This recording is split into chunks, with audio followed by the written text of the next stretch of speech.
Welcome from my side. Good morning and good afternoon.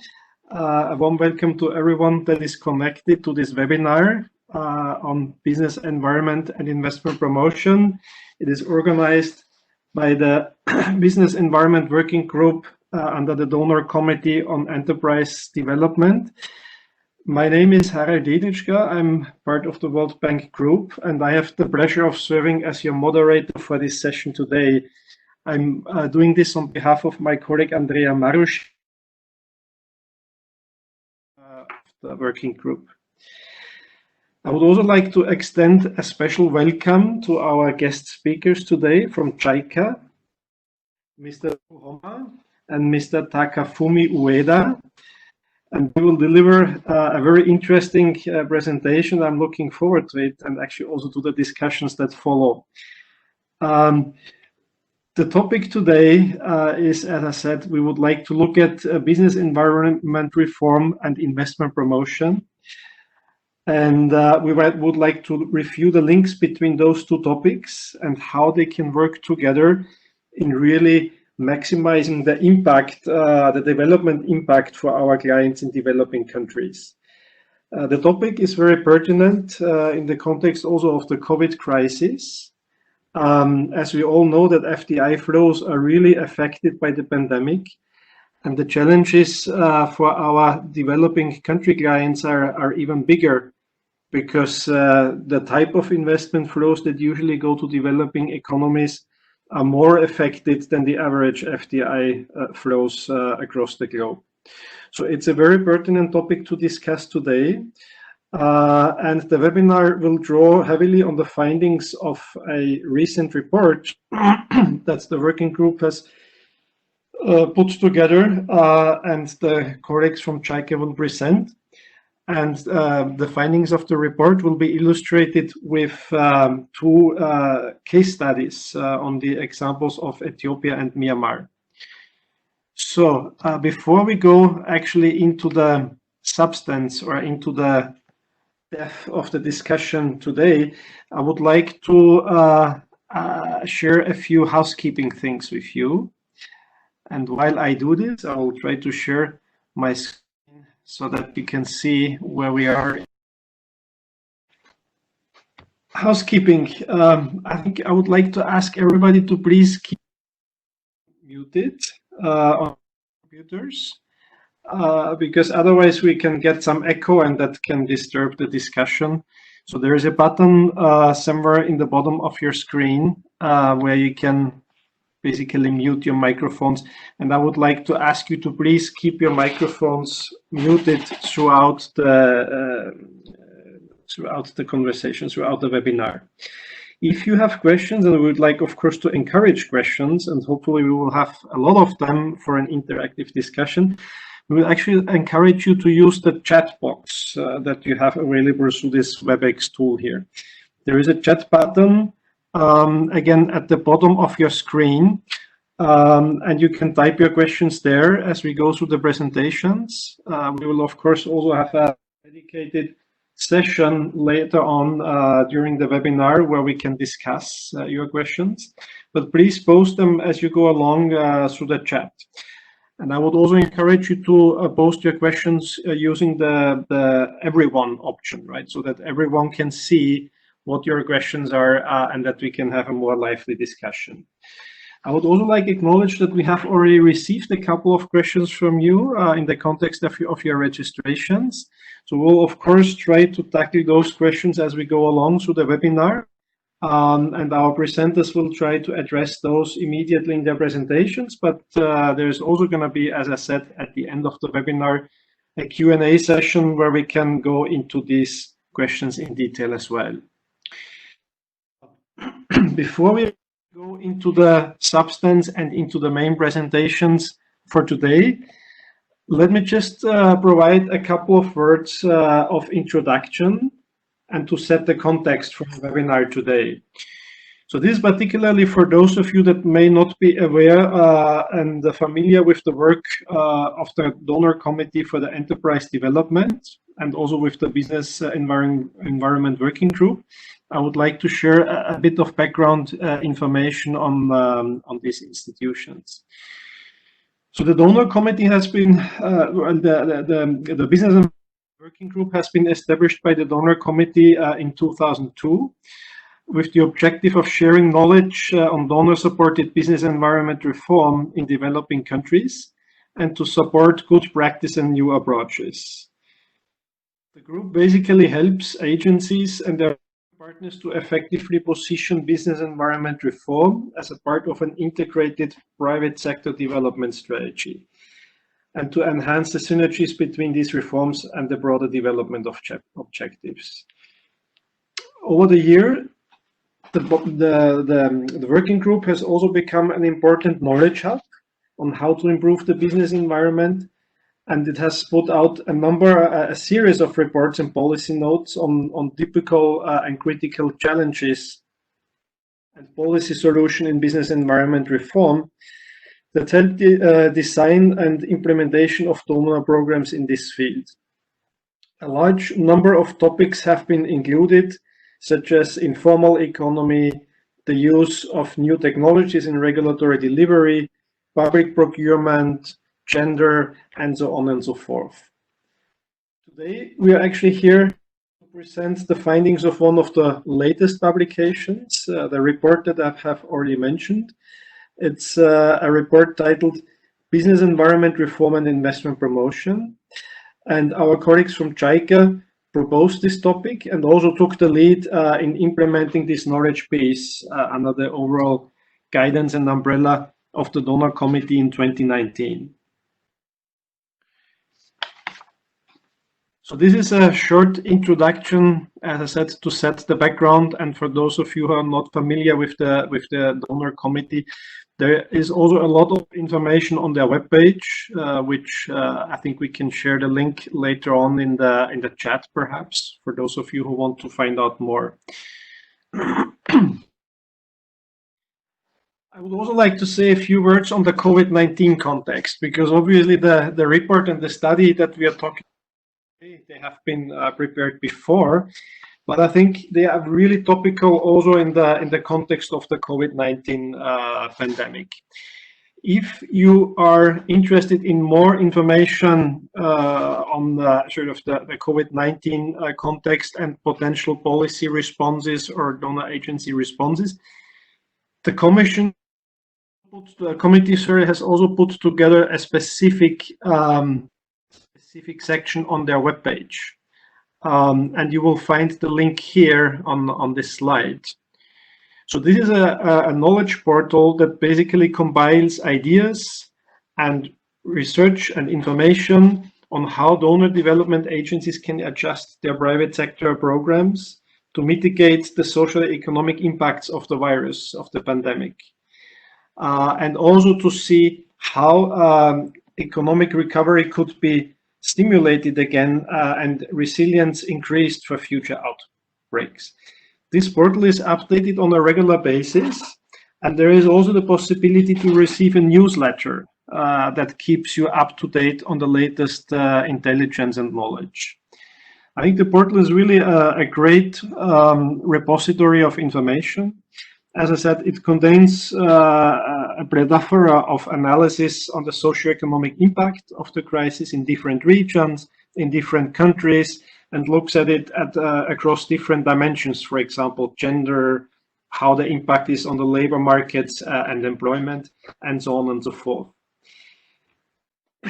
It also provides a very interesting overview of how different donor agencies have already adjusted their programs in the short term to deal with the impact of the crisis, and provides, I think, a couple of very interesting examples as a stimulus for further thought and discussion in that direction.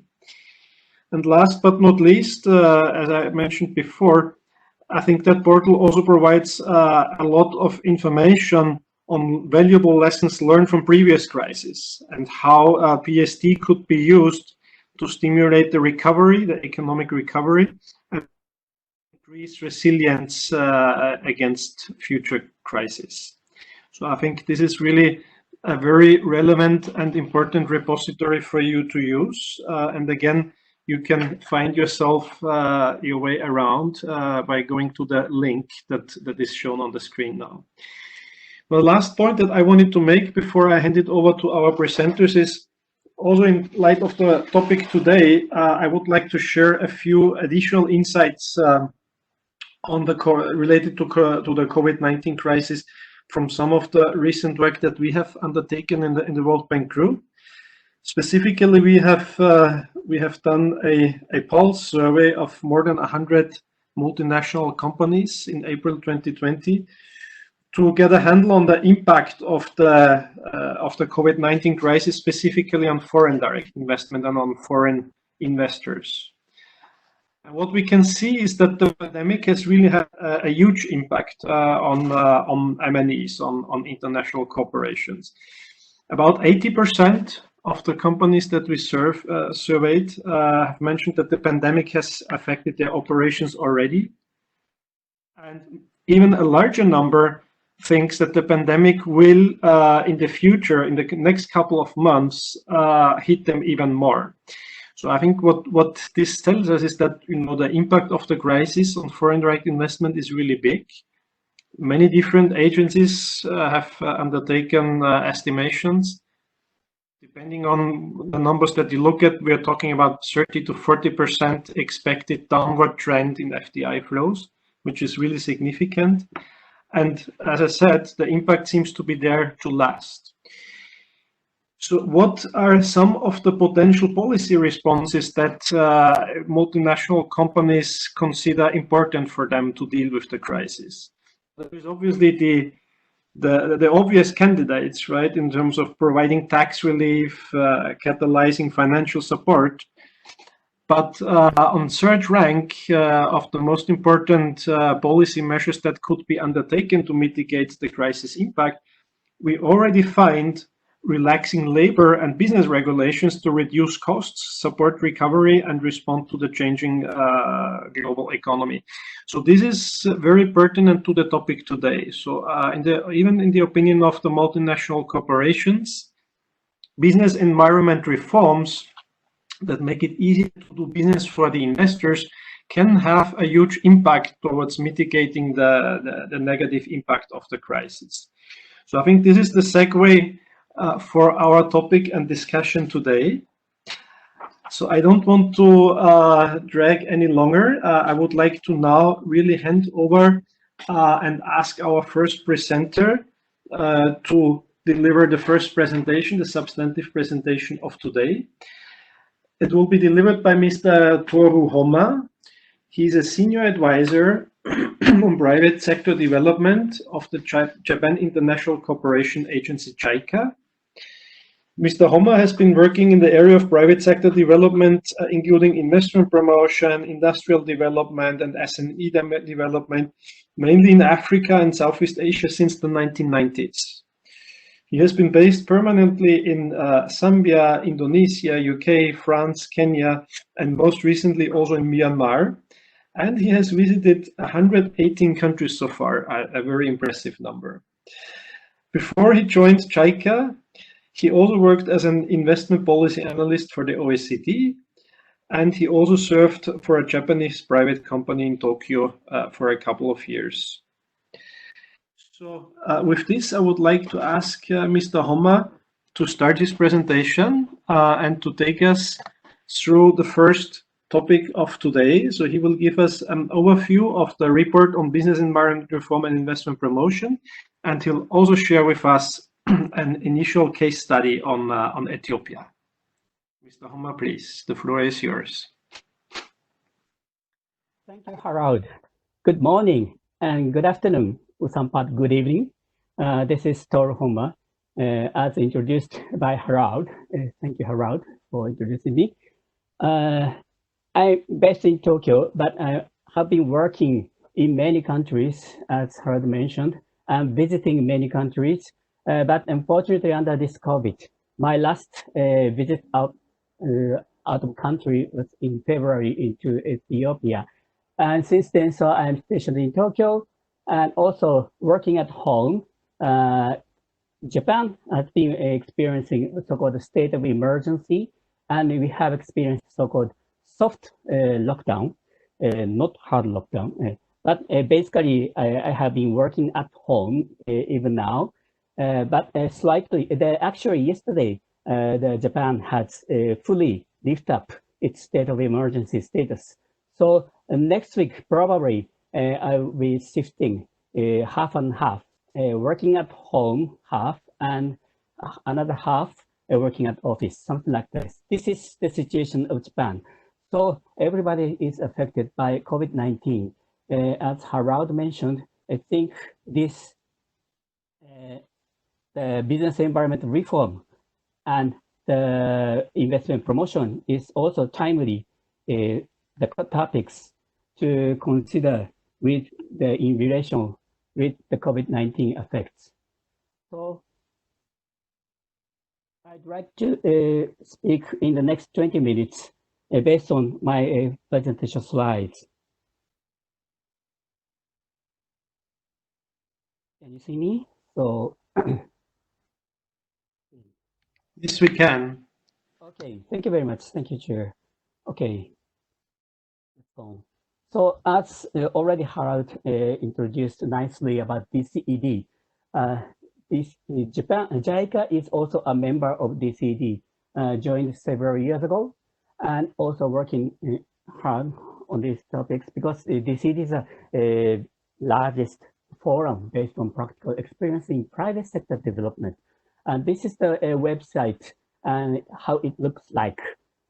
Actually, it is something like database, the platform, a lot of information. As mentioned, as Harald mentioned, the most recently about the COVID-19, the newsletter, and also today's webinar info is here as well. So because of this time,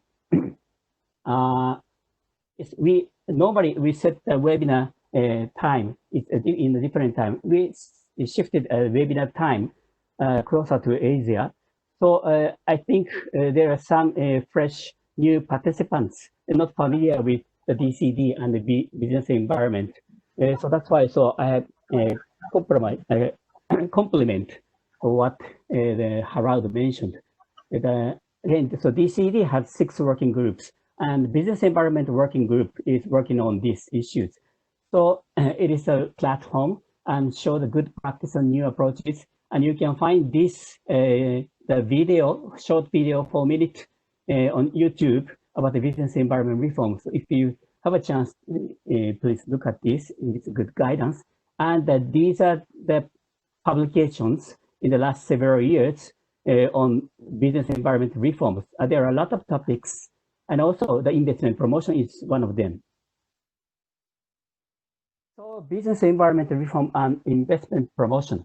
So study report has been issued last year, and also the policy brief is produced after that.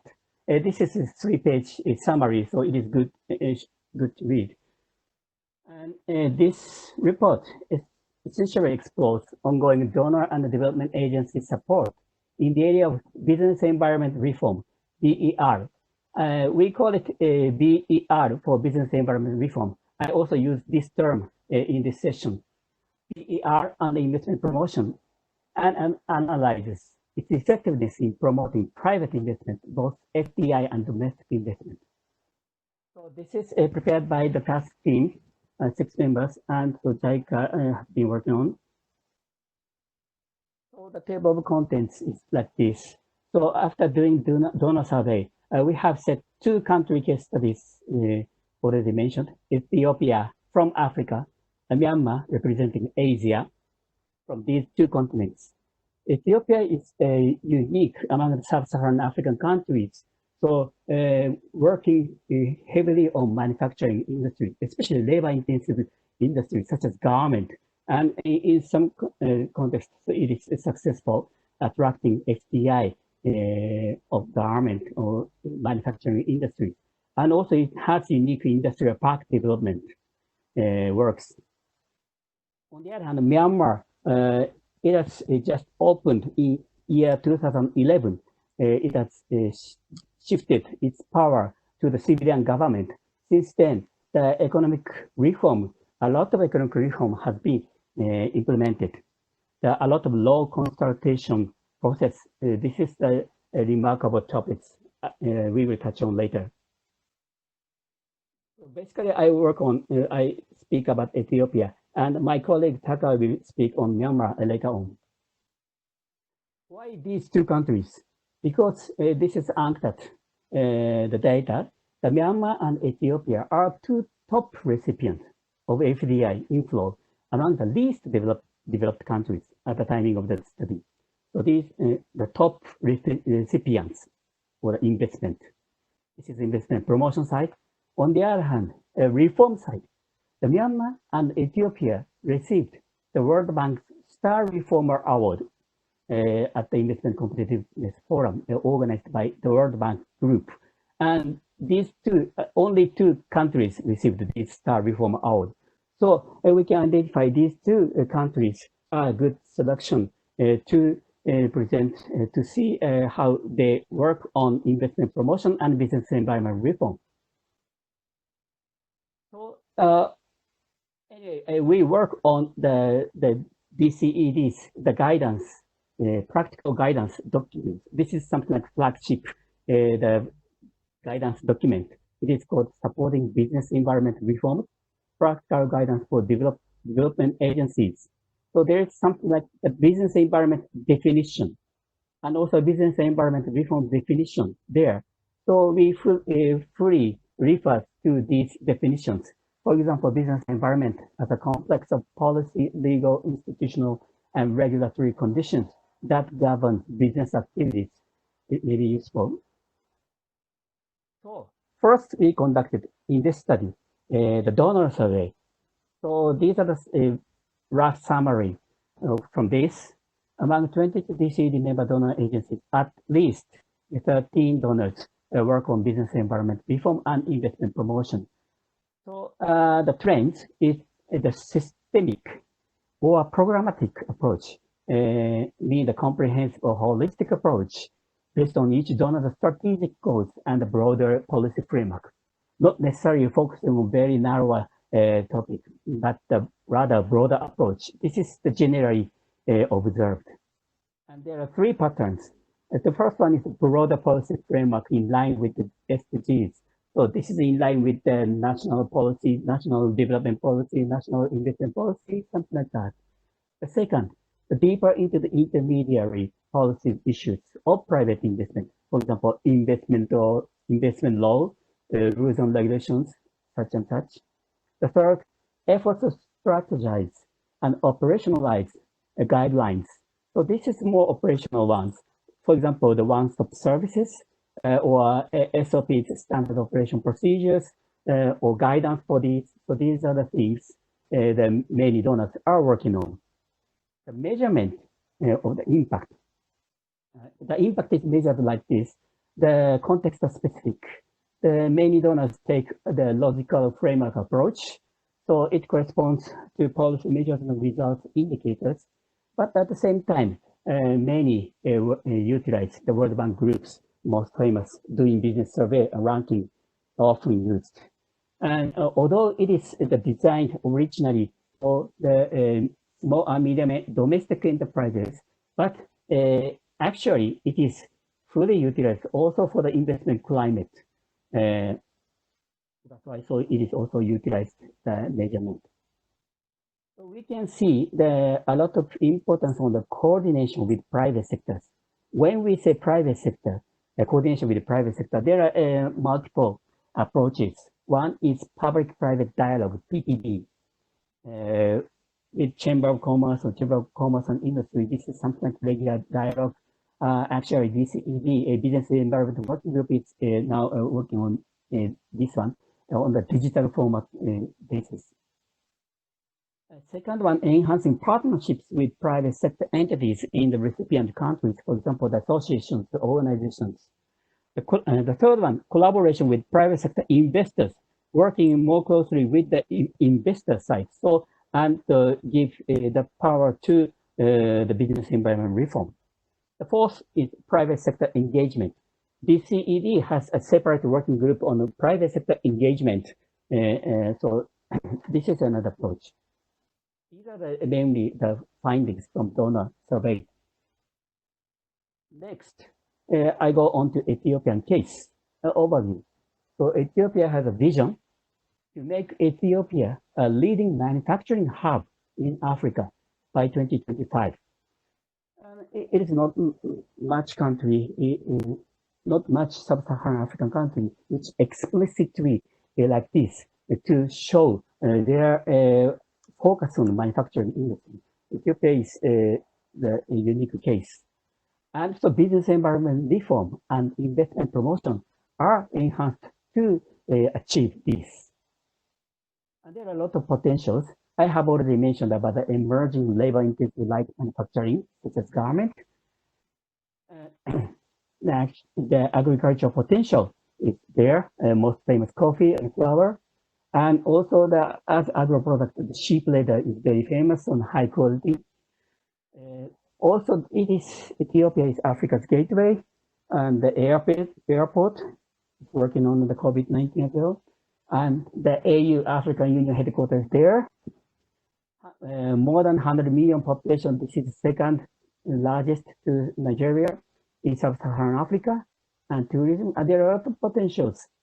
But on the other hand, like other countries, there are challenges. The foreign currency is most frequently mentioned. Power, a landlocked country, as Ethiopia is landlocked country, so normally it has challenges in logistics, whatever. And Ethiopia has the unique industrial park development initiative.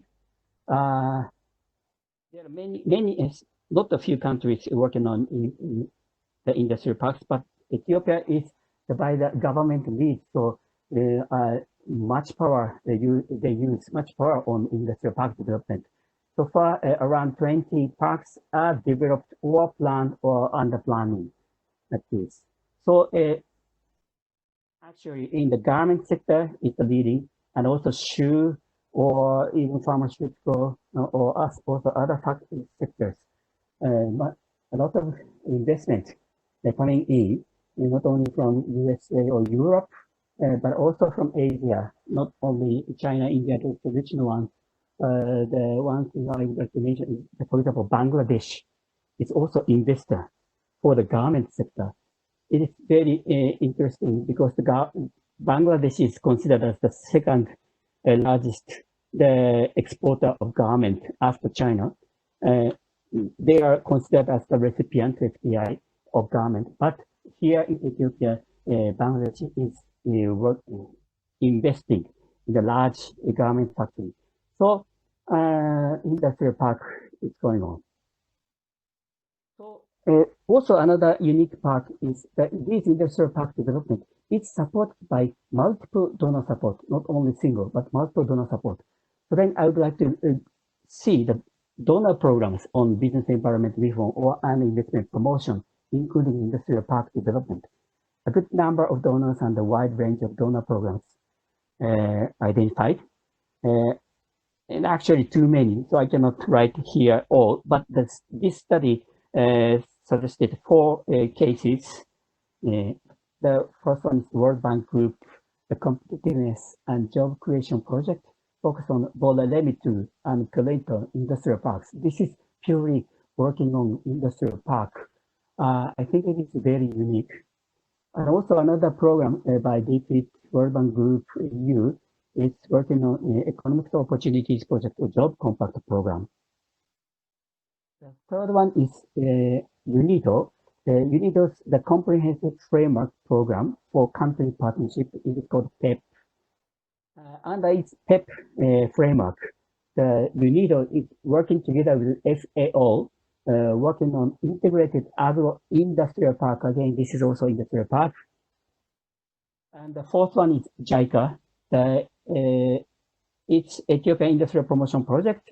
So there are 3 main components: industrial policy direct and investment promotion, industrial park development, and export promotion. This is again another angle of industrial park and investment promotion support, and also other donors. So because I am from JICA, so I'd like to explore a little bit more about the JICA's case. JICA has been working in comprehensively on private sector development in Ethiopia since around 2009.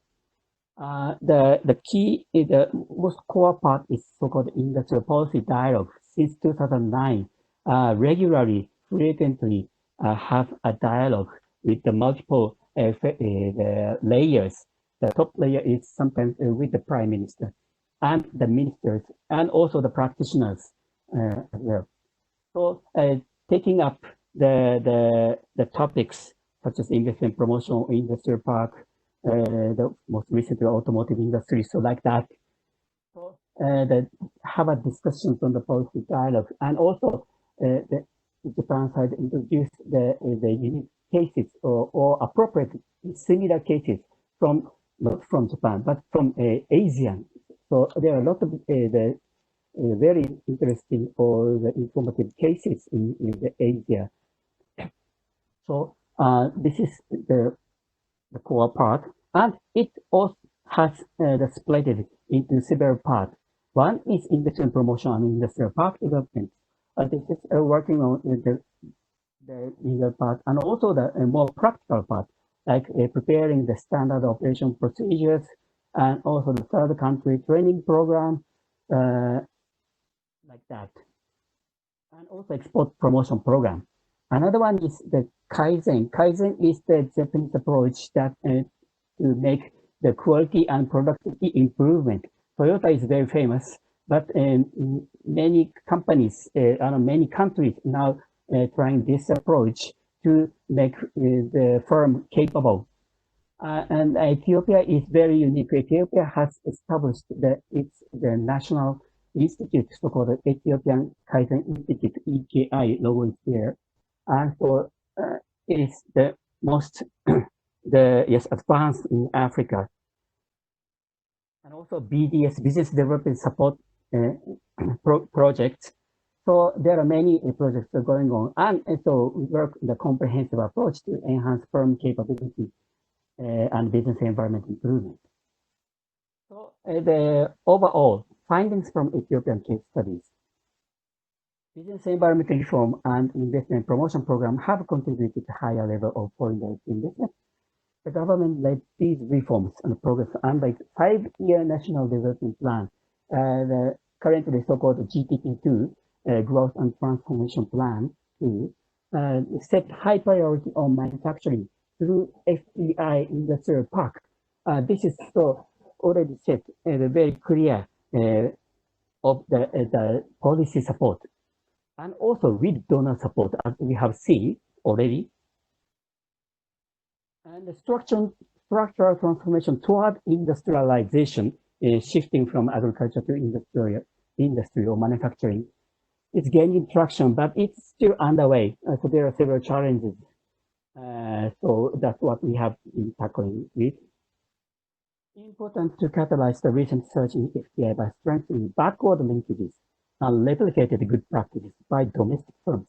Although attracting a lot of FDIs, sometimes it stands still, so not necessarily close linkages are established with the domestic firms or domestic industries. So this is what Ethiopia has been working currently. And also a lot of donors are working, but naturally there are a lot of coordination, but not necessarily the systematic coordination. So this is some challenges. These are the Ethiopian case studies. And Myanmar, I would like to leave this to my next presenter, Taka. But I just take the one point that the third bullet, the series of holistic reforms. So in the early 2010s, especially investment legal framework, so the investment law, companies law, SEZ laws, so these laws are established. And the fourth bullet, it is under the very transparent manner. So considering its economy, Myanmar as a country was closed world until 2011, it is very, it's the reform, the big reform, taking its transparent reform process. For example, the law making process is very transparent, using the public meetings, the private sector's voices frequently, and many, yes, the drafts are posted on the website frequently. So this makes virtual circles. Okay, so taking these two country case studies and also donor survey on also literature survey, so we have several takeaways from these studies. The first one is dynamic links of reforms to impact. This is something like consensus that the holistic approach of business environment reform and investment promotion attached with the structural reforms. This makes the structural transformation. This will catalyze structural transformation. And this ultimately contribute or realize the growth of poverty reduction. So this is something like why we are working on business environment reform and investment promotion. So this business environment reform is if integrated in a broader policy framework for growth and poverty reduction. So broad-scale business environment reform can be deepened to sustain structural changes. For example, when we say structural changes like liberalization and market reforms, these are attached with business environment reform. This will be powerful. And business environment reforms improve business competitiveness and growth. Investment policies and the promotion programs provide support and incentive to attract private investment. So environmental reform they pave the ground, and at the same time, investment policy on promotion program actually working on bring positively the investment. The couple of these two combination is very important. And second takeaway is the better government, donor, and investment coordination is considered as a virtuous circle of reform programs. So in this, the investment promotion agency, IPA, is very important. So in the case of Ethiopia, EIC, Ethiopia Investment Commission. In the case of Myanmar, JICA, Directorate of Investment and Company Administration. So these are very important both to facilitate this. Donor support is effective where the coordination is dynamic and relevant. So there are different levels of donor coordination, like such one is information sharing or more systematic ones. But anyway, donor support, if coordination is there, so it works. The third page, horizontal business environment reform and vertical reforms within specific sectors. In this case, to support the specific sector. This combination is also useful. And the literature survey mentions some might be very interested in the relation of the business environment reform and investment promotion, or more simply say, if business environment is reformed, is really investment coming? So this is the long-term question. But again, so from literature survey or from this survey, it is not easy to provide this answer. And finally, Ethiopia and Myanmar case studies provide good examples some challenges as we have seen, and you will see from now, from my next speaker. Finally, I would like to repeat about the DCED's COVID-19 responses. As yes, the Harald mentioned, so DCED has been working from March heavily on these issues, and it's already, the portal is there under this logo, private sector development and the COVID-19, working on these areas. And especially if I pick up about the business environment, BER related issues. This site suggests the greater focus on conducive investment policy procedures. The second, tax relief for other measures to ease the financial burden of businesses.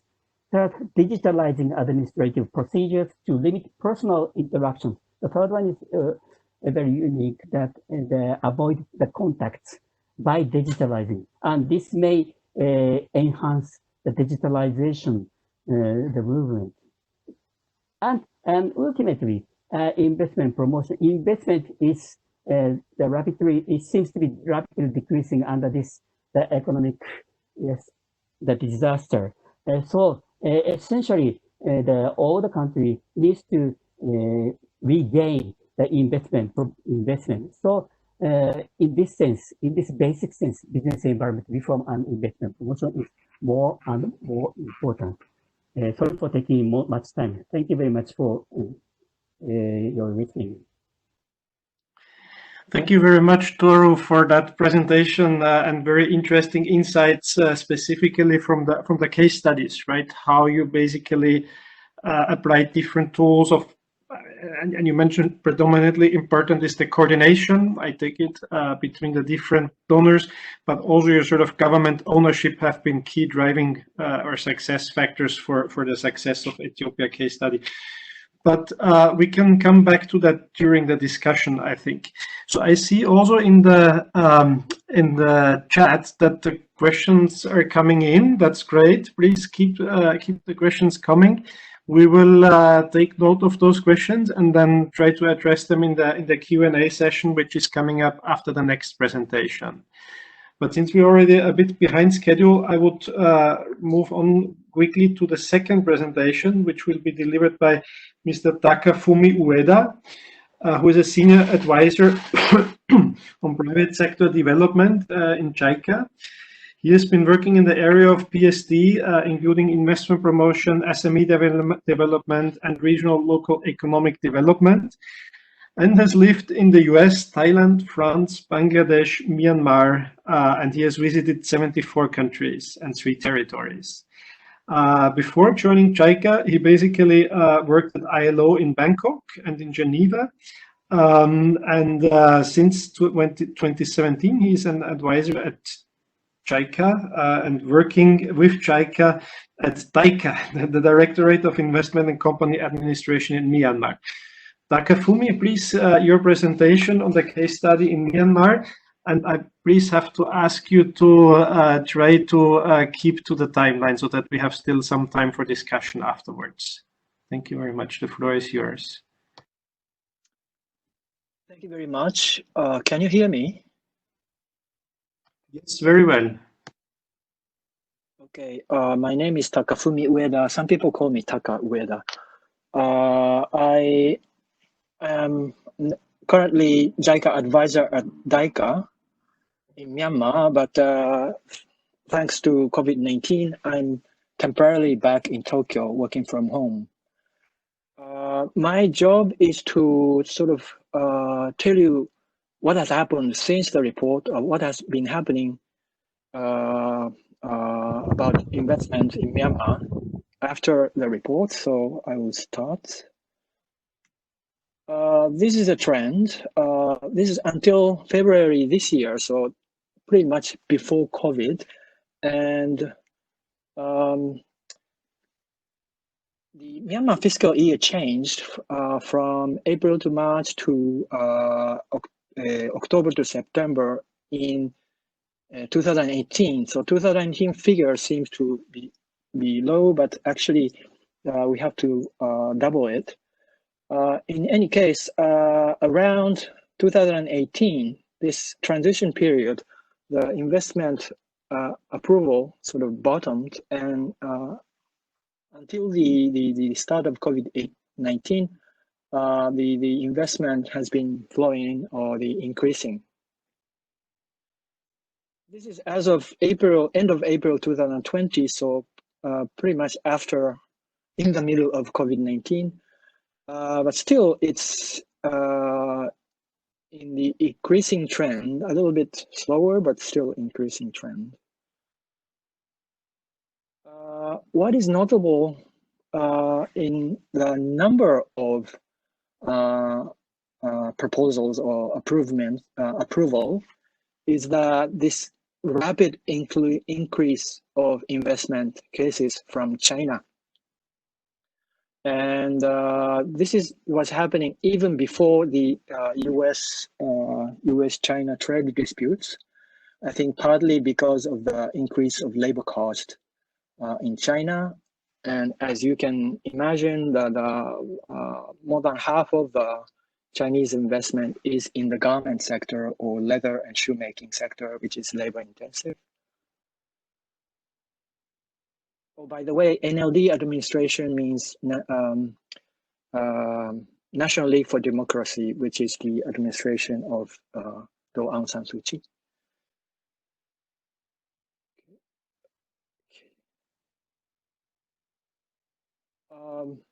As Mr. Homma mentioned, Myanmar began to re-enter international community only in 2011, and the partially democratic government was formed in 2016 in April.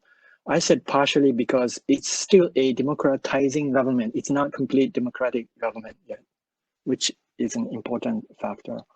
But in some cases, but in terms of reform, the reform started even before NLD government came in, and actually NLD government continued.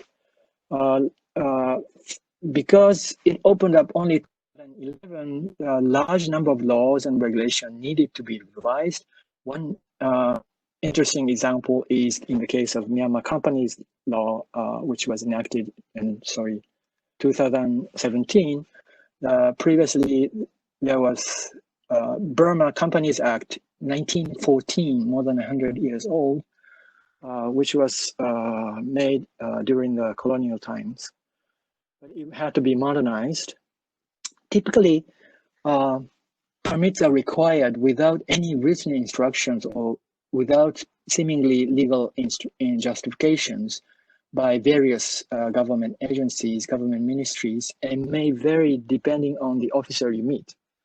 So that means it's, corruption was rampant, and it's now it's being decreased, but still happening, unfortunately.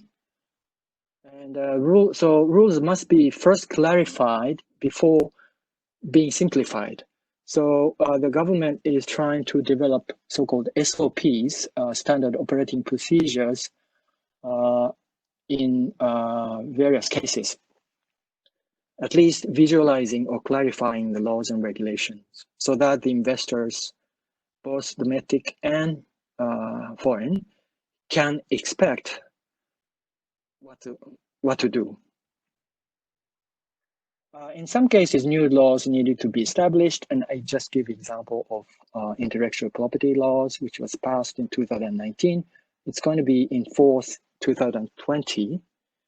Some laws are very hard to deal with. For example, there are more than 20 laws, they say, that are related to land rights.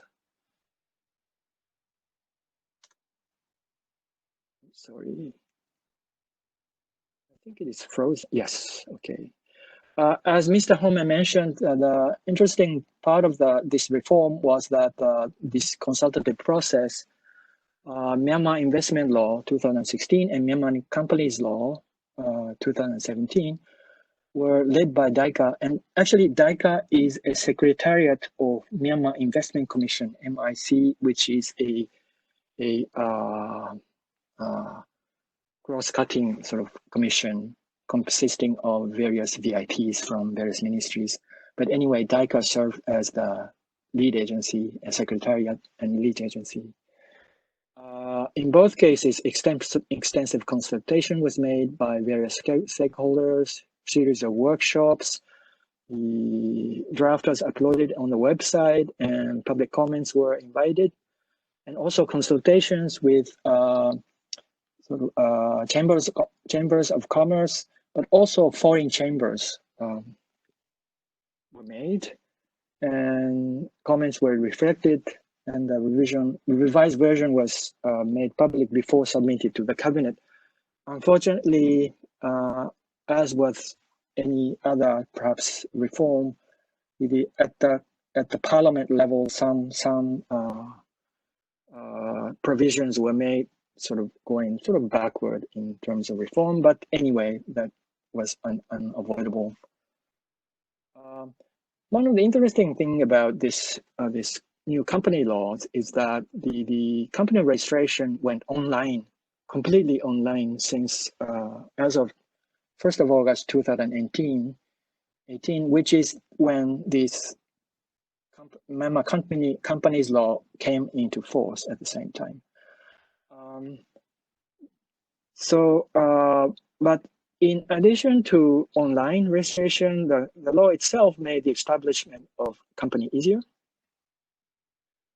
And because of the the example is sorry. Oh, anyway, thanks to this reform, the World Bank's starting World Bank doing business ranking, starting a business ranking improved from 146 to 73 years. Oops. I think I'm a little bit have a problem with advancing the yeah, okay. This is the website where you can register your company and make changes. And thanks to this, I think they have people have benefited a lot during this COVID-19 time when the JICA itself needed to be closed. But still, people could register companies or change their registration. Recent reforms, they are still doing more reforms, like they opened up wholesale and retail sector and the education sector for foreign companies. I mentioned about the intellectual property rights. Tax administration is being reformed now. And in terms of trading across borders, they are trying to establish bonded warehouse system now. And there are many other reforms going on. Also, another interesting thing is this Thilawa Special Economic Zone, which is developed by public and private sector investment, both in Myanmar and Japan. But I think, and has been very successful in terms of the speed of occupancy. But I have to point out that the most interesting thing from the other part of Myanmar, from MIC and JICA, is this one-stop service center, which was established in Thilawa. And in OSS, one-stop service, everything can be done there, literally one-stop. But outside, it's not yet possible. But at least this OSS in Thilawa, SEZ, has become a benchmark for the rest of us. Now, after COVID-19, what's going to happen? During COVID-19, the biggest problem for companies is cash flow problem. But we need to be prepared, anticipate what's going to happen after COVID-19. I don't really know, and perhaps nobody will really know how investors will behave, but my guess is that there will be a lot of restructuring of global supply chains. Companies will tend to produce closer to markets, and perhaps at least in the context of Asia, East and Southeast Asia, the reduced dependency on China. Of course, when you are targeting Chinese market, they will continue to produce in China. But when part of your global supply chain is in China or in one country, perhaps to reduce risks in the future, they will perhaps move some parts of that supply chain to outside. And if they do that, maybe it will become new opportunities for Myanmar, but only if Myanmar makes the investment climate more friendly to investors compared to its competitors, like perhaps Vietnam, maybe Bangladesh and Ethiopia. That's my presentation. Thank you very much. Thank you so much, Taka, for this very interesting presentation and a very interesting case study from Myanmar as well. Now we are moving into the last part of our webinar, which is the Q&A and discussions. maybe we received some questions beforehand, so maybe I can try to answer some of the questions. Yeah, let's maybe start with that, and then we see if there are some follow-up questions from the audience, and then we can take them on. Yeah, before the seminar, there were 4 questions. One was, please reflect on the role of CSOs and watchdog organizations to assure sustainable business conduct when business build back post COVID-19. In the case of Myanmar government tries to invite responsible and mutually beneficial investment. That's the government policy. Responsible investment means that they need to be environmentally and socially sustainable, need to treat workers well, etc., etc. And at least at the screening stage, they point out these things, and I have seen some cases where, because of the environmental considerations, they have refused the investment by some foreign companies. But as you can see, that's only the initial point, and real question is how people can monitor that the company's behavior, for example, the environmental pollution, etc. So there, I think it's very much from my side. Myanmar government still need to set up more robust environmental protection and monitoring capacity, and I guess that should include some of the watchdog organization like CSOs, etc. Either with or without COVID-19. Okay. The second question was the role of the local and private government. What is the role of local and provincial government for the business environment? Thanks to DFID funding, Asia Foundation did a business environment index survey around the country last year, and it was very clear that depending on and it's based on the survey among enterprises, companies. So, but it was very clear that depending on where you operate in terms of county, in township and state and region, the environment is pretty different.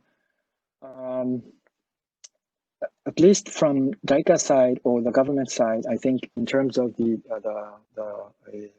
business government procedures, permits and approvals, etc., how the government officers behave is very, very much important.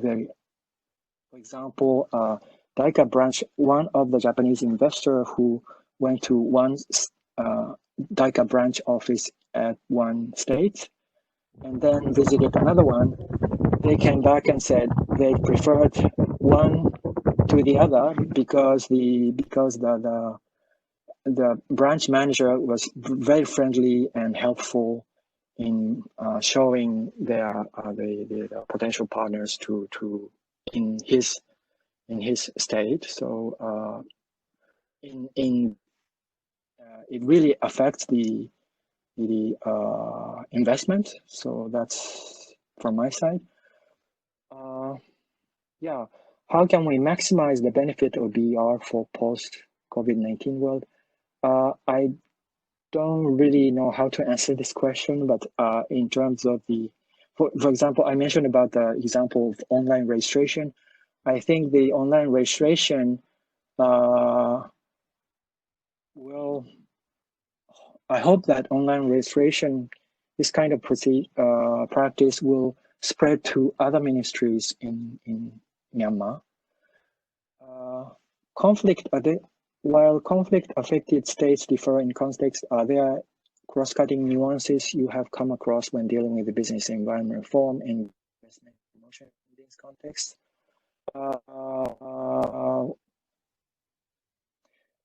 If you are asking about Rohingya issue, is very complicated, and well, I cannot answer in a short way, because it seems like most of the population, people in Myanmar, has been brainwashed during the military regime. And if you ask people, what do you think of it? They said, oh, they are Bengalis, so they are not citizens, and why do we have to protect them? So it's very, very complicated and difficult issue. And of course, it will affect the investment, particularly from other countries. That's all I have to say for now. Harald? Yes. May I respond to the questions placed in the chat boxes? Please, please. Thank you very much for the participants that bringing a lot of the questions. Yes, the easiest question is the UNIDOS, the recent investment promotion work in Ethiopia. It's just recently launched. Yes, we are very interested in, so please provide, share it. So this is the easiest one. And for other questions, yes, it is a good reminder for me to touch upon more issues which I forgot to mention, but very important. That is the quality investment, quality FDI, and also sustainability, and the decent works, and inclusive FDI. These are the keywords, I think, and many people are interested in. And actually, so in the case of Ethiopia, for example, in the industrial park, so this is why many donors support. They are especially working on these area, the decent works, or environment sustainability standards, or these are the things. Of course, that means that these are the very important the aspects to respond. For example, the many European donors are working in the investment industrial parks, so they are working on the labor conditions and the standard procedures or guidances, or these are the things. And also some donors working on the environmental standards, the water contamination protection. So these are the areas, the things. And there's some question mentioned about the decent works, and the job is counted as the measurement, impact measurement. Yes, it is, especially for the industrial parks. So normally the number of jobs created by the industrial park is the normal most used the measurements or indicators. So as outcomes, it is the job creation is a good indicator. And some other mentions about the digitalization. The administration helps in the rural and urban disparities, SMEs, and any good practices. Yes, digitalization may affect on the whether they have an access to internet or not. But this is not only unique about the business environment reform or anything. It is, yes, there are some disparities, but at the same time, the technology or innovation breaks these disparities. So digitalization in some part may help this. And I think in the area of business environment, the reforms, the registration process is one of them.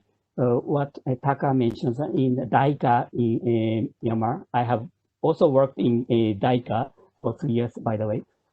And the digitalization, the platform for company registration. So regardless the size of the company, all the company has succeeded to register their company status, regardless the size, and also they're enjoying. And this is maybe a good case. And other questions. Demand for garment has collapsed. Yes, indeed. Especially for this COVID-19, the demand, especially in Europe, has collapsed. So, and also we have to consider about supply chain. This is a very big issue. Unfortunately, this report is some 1 year ago, so it doesn't, of course, capture these issues. We have to consider this. And of course, this report does not necessarily stick to garment industry. This is just an example. Of course, explore other sectors. So when we come back from the COVID-19, we have to go back, build back better, new paradigm shift. So in that timing, there should be a new industry, new sector, new approach. There are a lot of new aspects. So we have to associate with it. Business environment and reform in any way will pave the ground for any type of sectors or new businesses. It is what I think. What else? So far, I missed some, but so far I stop here. Thank you. May I add something? This is Ueda. Yes, please, Taka. Yeah, the case of Myanmar is pretty much the investment promotion agency called JICA sort of led business environment reform, perhaps because JICA's then Director General was the most reform-minded bureaucrat in the government, but also and thanks to him, the JICA, by nature of dealing with foreign investors, they are aware of the what is happening outside of the country, and feel strongly the need to reform the business environment so that investors, both domestic and foreign, make investments and develop the economy. But also, I think that it is, like I said, it is promoting social responsible investment. So, and for example, in terms of labor, the labor ministry sits in the appraisal of the proposal, investment proposal, and when investors come and they emphasize on making sure that they meet like a minimum wage and contribution to social protection and etc. So at least it is doing its part of setting examples to other enterprises. In terms of digitalization, I mentioned about online registration, but I think that what made it possible was this reform in the communication sector. The smartphone share of smartphone around the country has now become the biggest in Southeast Asia. So people are now able to access this website through smartphones, not only through computer, but smartphones. But in reality, because people are not used to it, JICA needed to have its own sort of desk where people can come and ask questions about how to register, how to use the website, etc. But in any case, it has become very useful during the COVID times. So, thanks so much, Taka. I think we have one sort of final set of questions that just came in now related to the immediate response, policy responses to the COVID crisis. So the question that Nirai asks is, business and policy reform is a long-term initiative. How can you come up with rapid changes during crises like COVID-19 to engage and enable and incentivize the private sector, particularly by public entities? Are there any concrete and recent examples? And I think related to that, Kevin asked, the biggest problem with policy setting and its impact on business has been the patchy and at times pathetic response from national governments. So perhaps Taka and Toru, if you can share your experiences, if you have any concrete examples of short-term responses to COVID, that would be great. Yes, there's some of the short-term it's not the 5-year national plan type of policy, but the short-term policy many countries has already raised actually for short-term basis. So we have to protect the people, we have to protect the job, we have to protect the businesses. So especially from the running out of the cash. So this is most important. So how to make the cash flows? Perhaps government provide some cashes or loans. So in this transaction, there are a lot of procedures.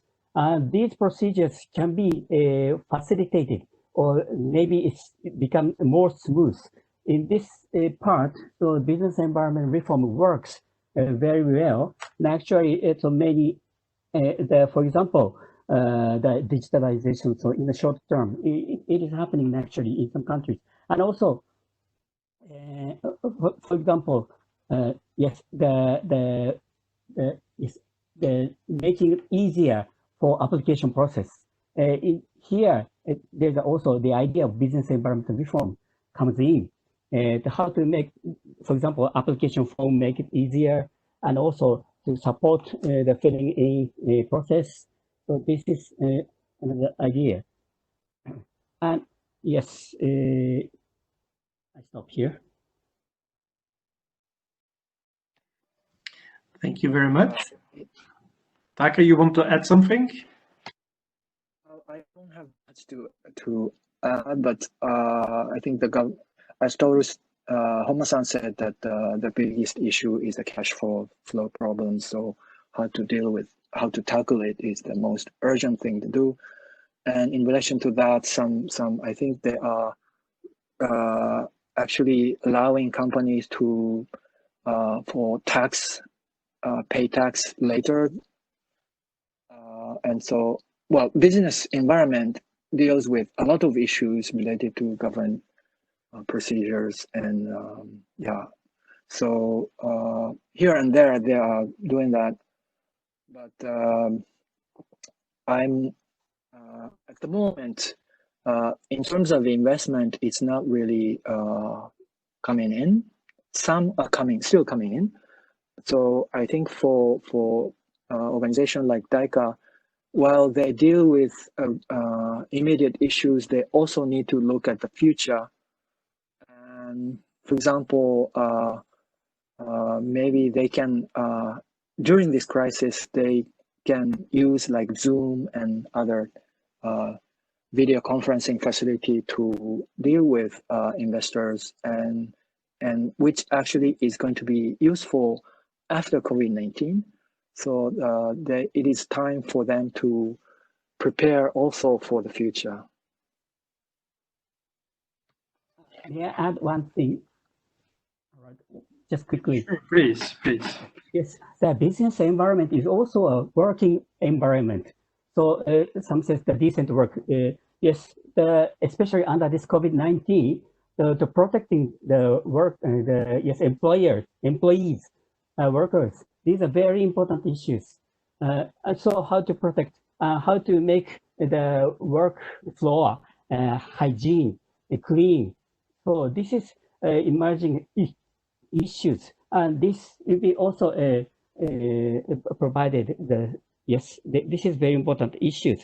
And also the JICA is working on so-called Kaizen, as I mentioned. This is the quality and productivity improvement approach. But this essentially has a part of the working conditions, the working hygiene, and more cleanly. So this is what we are working on to enhance more idea how to make the workflow clean, how to protect the employees. So this is another approach. Thank you. Thank you very much, Toru. I think we will have to wrap it up at this stage. I apologize, we ran a little bit over the agenda, but I think it was, we tried to answer all of the very good questions that were coming in from the participants. I think looking at the list, I think we probably covered most of it. If you feel that your question was left unanswered, please drop us an email and we will try to respond via email to any outstanding questions that might not have been answered. But again, looking at the list, I think we should have touched on most of the aspects by now. So I think, as I said, I would like to conclude the session here. In this point of time, I would like to thank you all for participating and for the excellent questions that you posted via the chat. Thank you for the proactive participation. I would like to thank very much as well to the presenters for sharing the insights from their research and also most importantly from these very interesting case studies. I think there's a lot of good thoughts and ideas that can be taken forward to inform future programs and activities of the agencies. Also in light of the new environments that we all face in a post-COVID world. So thank you so much to both of you.